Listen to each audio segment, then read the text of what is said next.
So how do I organize class, or along what lines do I organize my class? This is really culture specific. So in Russia or here in St. Petersburg, I'm going to teach differently than I do in Africa. And I'm going to teach again differently in Athens.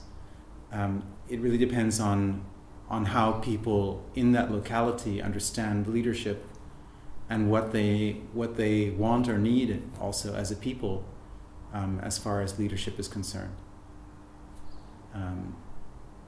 What I do think about, which is also I think really problematic, is the issue of autonomy.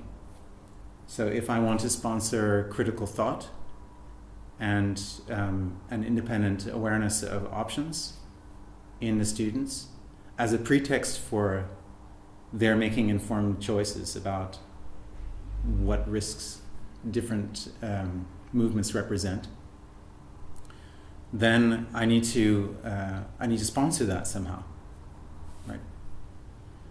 But I think that by adapting to cultural expectations of leadership, that I can then navigate this,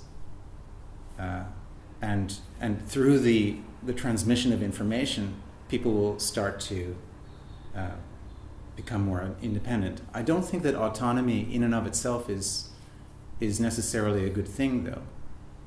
So, this is sort of the age of autonomy in the West, and I think that ultimately can be turned against us when each one is isolated. We can be more easily manipulated, and that's not necessarily my intention. My intention is to raise individual awareness so that we can all operate together better. Each one would bring their understanding and knowledge and competence and be able to then participate in a more mature and responsible manner, responsible for themselves but also for their environment. That would be my ideal. I don't think that utopia is possible, but I think it's the only thing worth working towards. So this is when in my classroom, I see it as a laboratory for social dynamics, and I'm always tinkering.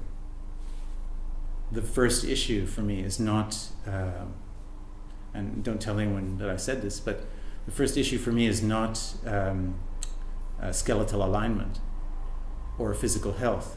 The first issue is, we're a group of people in a room together, and how do we get along? What's the balance of power? What are the sources of tension or friction? How can we negotiate different needs? How can we find a balance in this space for each one of us to feel like we got something useful and like we're seen and understood and cared for?